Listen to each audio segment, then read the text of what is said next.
नमस्कार मेरे प्यारे विद्यार्थियों, आप सभी का आइलर मैथ्स एकेडमी के यूट्यूब चैनल पे हार्दिक स्वागत है, अभिनंदन है। तो बहुत से बच्चों ने कमेंट करे कि सर हम फ्रस्ट्रेट हो रखे हैं, हमारा पेपर अच्छा नहीं हुआ है, तो हमें आगे के लिए गाइड करें। तो जो मेरे आगे के लिए जो रिव्यू मैं सोचता हूँ वो आपके सामने रख देता हूँ, तो आप अपने अकॉर्डिंग अपना डिसीजन ले सकते हैं, क्योंकि जो सेल्फ डिसीजन होता है वो सबसे अच्छा होता है बच्चों। क्योंकि हम तो आपको रास्ता बता सकते हैं कि भाई आप किस रास्ते पे आप जा सकते हैं, अब आप किस रास्ते पे जाएं वो आप खुद डिसाइड करें, उसमें हम केवल आपको रास्ता बता सकते हैं, डिसाइड करना आपका काम है। क्योंकि आप किस पोजीशन पे हैं, कितना आपने क्या पढ़ रखा है, वो सारी चीजें आपको खुद को पता है। ठीक है, तो अब देखो इसमें जो मैंने एनालिसिस किया है पेपर का बच्चों, इसमें हमें बीएससी से 77 क्वेश्चन पूछे गए हैं और 11-12 से 38 क्वेश्चन पूछे गए हैं, और हमारे पास जो 9-10 है उससे 15 क्वेश्चन पूछे गए हैं। ये हमारा इसमें पैटर्न रहा है जो आरपीएससी ने फॉलो किया है कि इसमें 77 क्वेश्चन बीएससी के हैं और 38 क्वेश्चन 11-12 के हैं और 15 क्वेश्चन है और वो 9-10 के हैं। तो जस्ट उन्होंने उल्टा किया है बच्चों। पहले हमें पता है आपको कि यहां से 75 क्वेश्चन पूछे जाते थे 11-12 से, और यहां से 40 क्वेश्चन पूछे जाते थे, और ये वेटेज उन्होंने वही रखा है। तो ये तो वैसे देखा जाए तो आरपीएससी ने बच्चों के साथ नाइंसाफी की है, क्योंकि इतना पैटर्न अगर आप चेंज कर रहे हैं तो बच्चों को पहले बताना चाहिए। क्योंकि हर कोई बच्चा जो वेटेज वाला पोर्शन होता है उस पर ज्यादा ध्यान देता है, और कम वेटेज वाला होता है उसमें भी वो कम ध्यान देता है। भाई हम लोगों ने ये तो बताया था कि भाई बीएससी का पोर्शन ज्यादा आने वाला है, लेकिन एग्जैक्टली कितना आने वाला है ये हमें भी नहीं पता था, किसी को नहीं पता था। ऑब्वियस सी बात है, सब अनुमान लगा रहे थे, लेकिन ये था कि भाई 10-15 क्वेश्चन बढ़ सकते हैं, लेकिन इतना नहीं पता था कि भी डबल हो सकते हैं। ये किसी भी बंदे को अनुमान नहीं था बच्चों, चाहे कोई कितना भी पढ़ाने वाला हो, किसी भी बंदे को इस चीज का अनुमान नहीं था। लेकिन आरपीएससी ने ऐसा ही किया, तो लोग बच्चों ने 11-12 पे ज्यादा ध्यान दिया। ऑब्वियसली बात है, वेटेज हमेशा ज्यादा होता है, लेकिन उन्होंने पैटर्न जो है वो अलग फॉलो किया है, जो बच्चों को किसी ने कुछ नहीं हिंट दिया था, आरपीएससी ने कुछ भी नहीं बताया था इसके बारे में। थोड़ा पोर्शन उन्होंने बढ़ाया था। तो फिर जब हमारा फर्स्ट ग्रेड का पेपर हुआ उसमें थोड़ा एमएससी का लेवल मतलब क्वेश्चन नंबर ऑफ क्वेश्चन बढ़ाए गए, तो हमने अनुमान लगाया वहां 10 क्वेश्चन बढ़े थे, तो हमने भी ये सोचा कि भी बीएससी का पोर्शन है वो 10-15 क्वेश्चन बढ़ सकता है, लेकिन डबल हो सकता है ये अनुमान नहीं था किसी भी टीचर का। सबको बात समझ में आ गई। अब देखो बात ये कि भाई ऐसा एक तो आपने पेपर का पैटर्न डबल कर दिया, अलग चेंज कर दिया, और साथ में 40% का क्राइटेरिया भी रखा है। तो इस पेपर में और इस वेटेज के अनुसार जो बच्चों ने तैयारी कर रखी थी उसमें बहुत से कम बच्चे ऐसे हैं जो 40% का क्राइटेरिया कवर कर पाए हैं। आप ये मान सकते हैं बहुत से कम बच्चे ऐसे हैं बच्चों जो 40% पास कर पा रहे हैं। तो ये तो आप आरपीएससी ने बच्चों के साथ सीधा सीधा नाइंसाफी की है, बिल्कुल गलत है, ये नहीं होना चाहिए। क्योंकि आप 40% अगर रख रहे तो आपको एग्जाम पैटर्न है वो बच्चों के साथ शेयर करना चाहिए था कि भाई इस बार हम ये पैटर्न रखने वाले हैं, हिंट देना चाहिए, बताना चाहिए, ताकि बच्चा उसी अकॉर्डिंग तैयारी करता। तो अभी बच्चा परेशान हो रखा है बेचारा कि 40% कवर नहीं हो पा रहा है, तो आगे वो डिसीजन कैसे ले।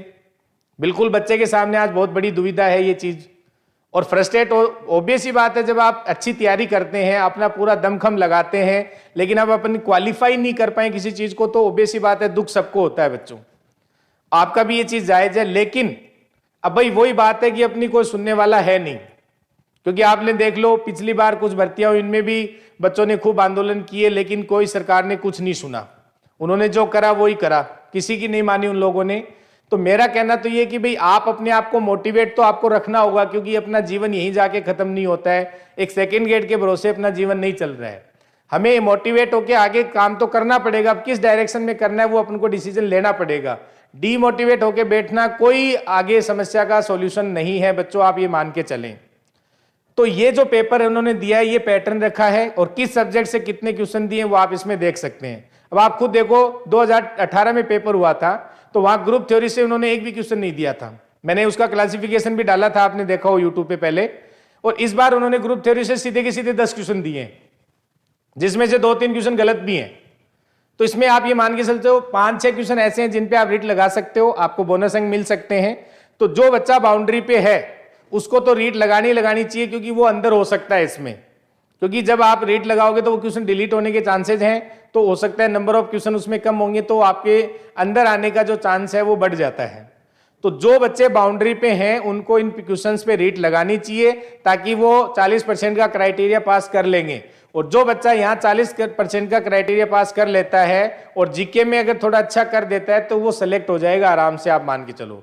क्योंकि इस पेपर के अकॉर्डिंग जो उन्होंने पैटर्न फॉलो किया है, बच्चों का 40% क्राइटेरिया पास नहीं हो पा रहा है।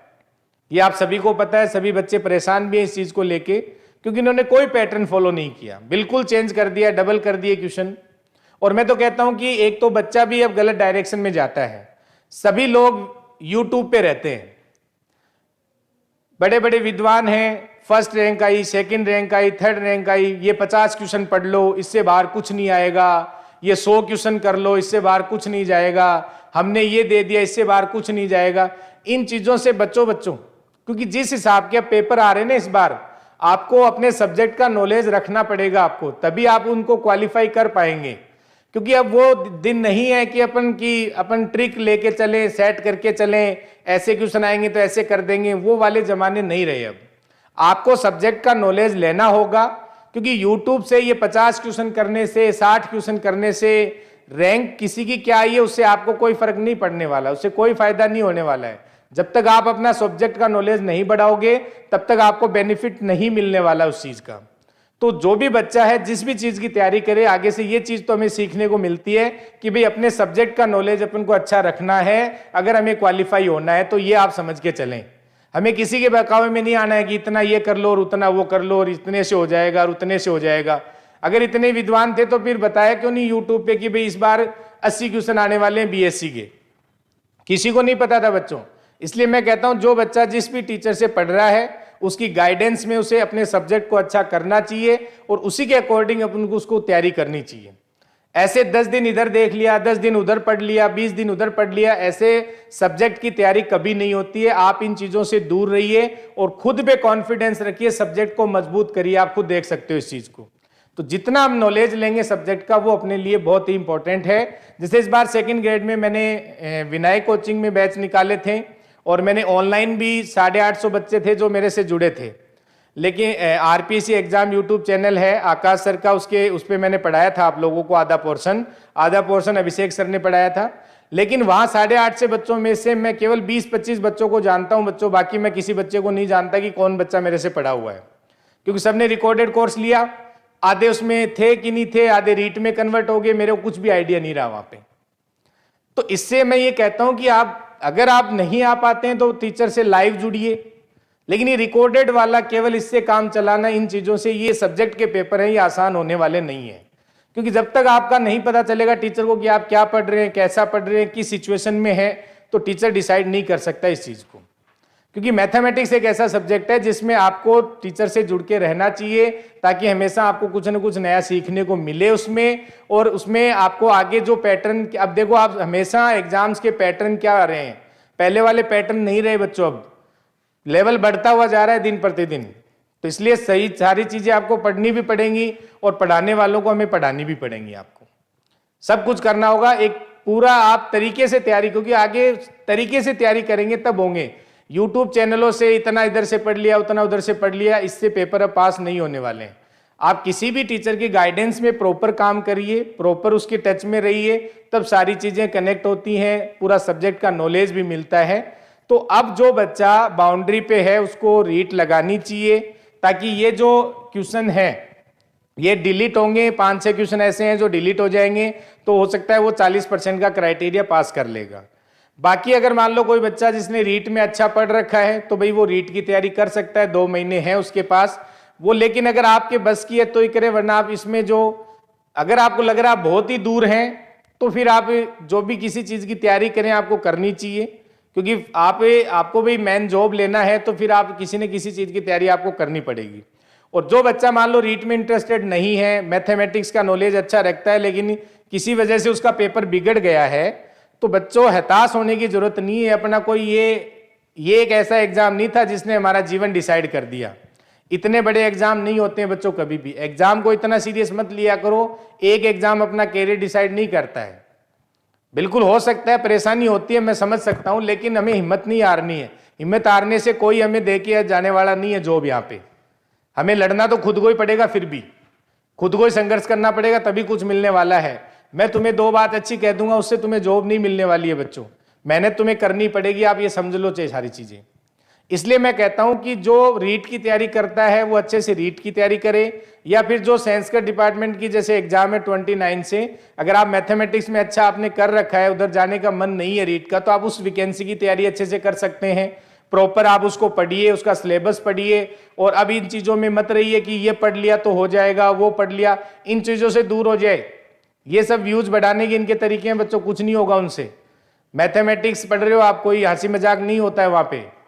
बच्चों को रहता है सर यूट्यूब पे हंसी मजाक वाले टीचर है, उनसे अच्छा पढ़ने को अच्छा लगता है। अरे तो हंसी मजाक से ये पेपर सोल्व नहीं होंगे बेटा इस लेवल के जो आते हैं।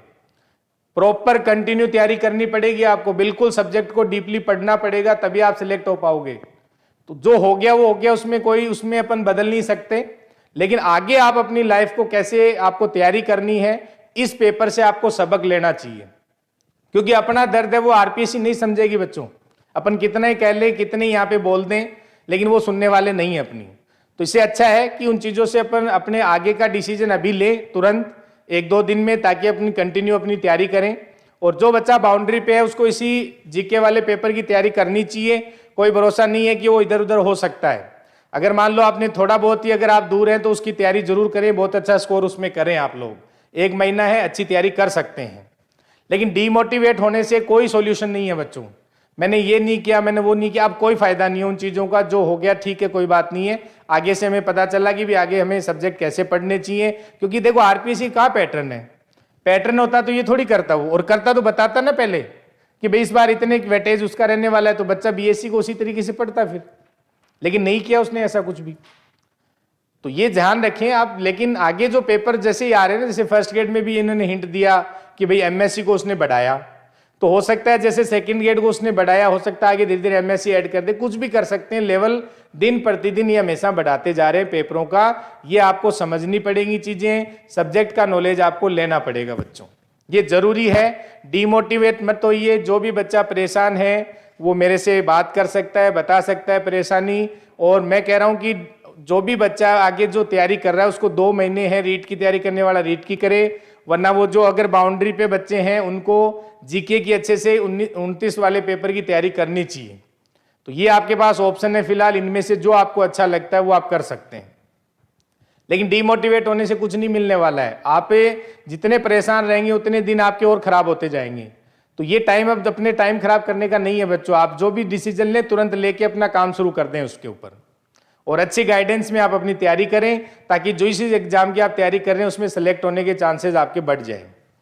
तो बहुत से बच्चों ने मेरे को पूछा कि भाई सर आपकी कौन सी कोचिंग है, तो मेरे कोचिंग का नाम है यहाँ पे Euler maths academy, Jaipur Gopalpura पे कोचिंग है, जहाँ जिसमें नेट जेआरएफ, आईआईटी जेएम और MSc entrance, Rajasthan university, Delhi university DU और बीएचयू, सेंट्रल यूनिवर्सिटी, इनके सारे कोर्स चलाए जाते हैं। सेकेंड ग्रेड मैंने बताया ना, इस बार मैंने विनायक कोचिंग में पढ़ाया और यूट्यूब चैनल पे पढ़ाया, जहाँ पे रिकॉर्डेड बैच था हमारा, तो वहाँ पे मैंने और अभिषेक सर ने मिलके पढ़ाया था। ठीक है, तो इस तरीके से हमने सेकेंड ग्रेड का भी एक अच्छा एक्सपीरियंस लिया है। लेकिन बच्चे उसमें वही बात है, बच्चों को सब्जेक्ट नॉलेज लेनी चाहिए, क्योंकि वहाँ मैंने देखा है कि बच्चे हैं वो शॉर्टली पढ़ना चाहते हैं सारी चीज़ें।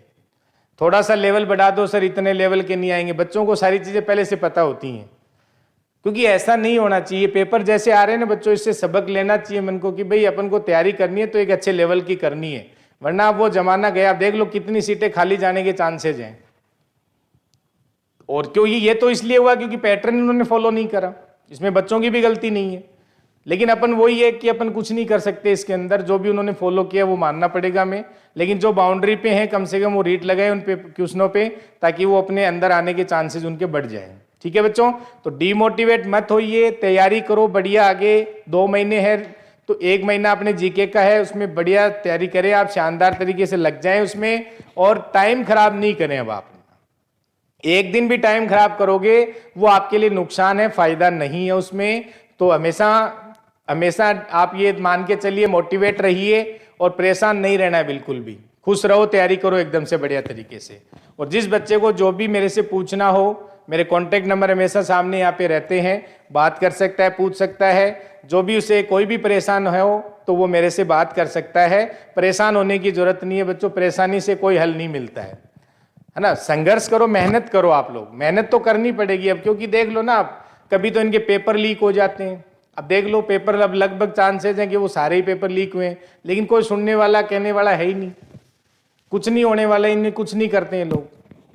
तो इसलिए वही बात है कि अब बच्चा कहाँ जाए, वो तैयारी करे या इनमें आंदोलन करे, क्योंकि जैसे ही अब पेपर हुआ दूसरा पेपर तुरंत आ जाता है।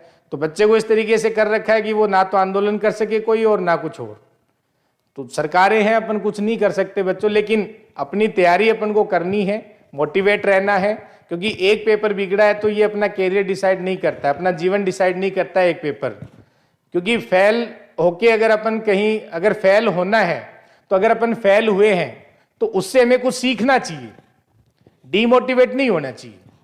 हमने कोई गलतियां की हैं वो आगे अपन जीवन में नहीं करें, लेकिन आगे डिसीजन अपन अभी लें, क्योंकि बाद में ये वैकेंसियां अभी दौर चल रहा है, इन वैकेंसियों के बाद पता नहीं कब वैकेंसी आएंगी, क्या रहेगा आगे का। तो अपने को एक अच्छा अपने आप को मोटिवेट करके अच्छे से उसमें लग जाना है। तो कोई भी बच्चा आप डिमोटिवेट नहीं रहेगा, आराम से तैयारी करो और आगे जो भी आप अपना डिसीजन लेते हैं उसके लिए ऑल द बेस्ट सबको। और मेरे से कोई भी हेल्प चाहिए किसी बच्चे को तो वो मेरे से कांटेक्ट कर सकता है। ठीक है बच्चों, मिलते हैं next. Thank you so much.